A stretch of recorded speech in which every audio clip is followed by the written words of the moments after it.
Right, now it's my pleasure to introduce Miss Julie Felix, just back from a stunning world tour which took in Australia, New Zealand and Fiji. Tell us all about that, Julie. Oh, well, I was away for about 2 months, which was a bit too long to be away from home, but it went very well.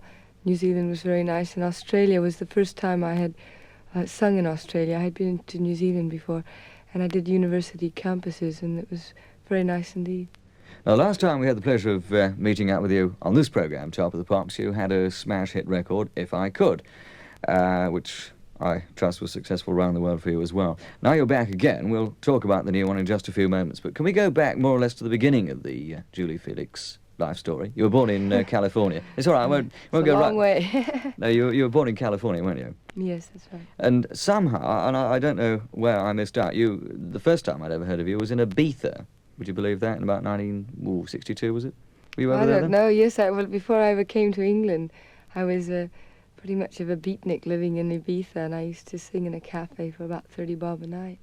Maybe that, I don't know if you'd heard of me then. I read about it in an article, actually. Then you came over via Munich, didn't you, to Britain eventually? Yeah, I was in Germany for a while, playing sort of ski lodges and basses and things, and sort of just dropping out.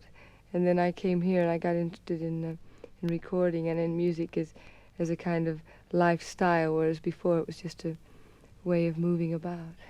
Well, let's go on to the singles then for the moment, because this is the one you're going to do for us right now. This is a complete change in style for Julie Felix. I mean, you've been doing folk for years and years and years, and the brand new one is something completely different, isn't it?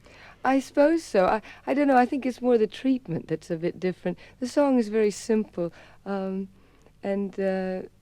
it's the first time I've written an A-side, which is very exciting for me.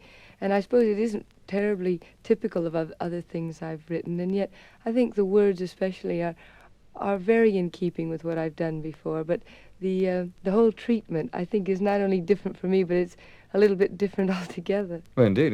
I mean, I've heard it sounds rather like 1930s, actually. I thought it was a send-up when I first Well, it is in a way. It's a kind of honest send-up, you know. I mean, some people sort of think, oh, it sounds a bit old-fashioned. Well, it's meant to in a kind of 1971 kind style. humour, yeah.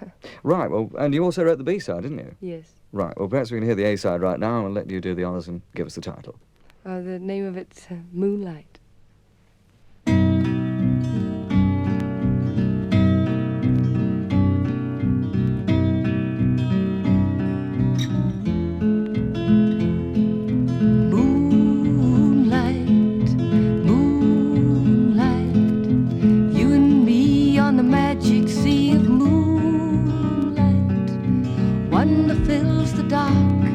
Our spirits all embark to sail the fairy tale just like the moon. Right.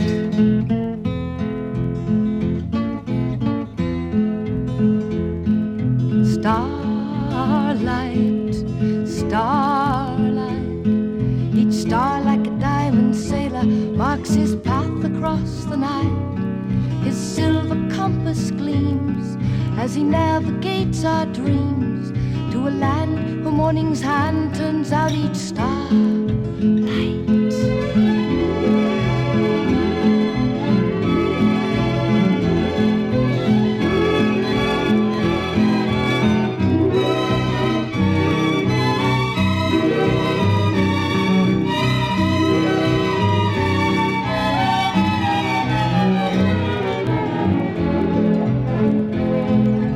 Sunshine, sunshine, our dreams retreat, we wait to greet the sunshine.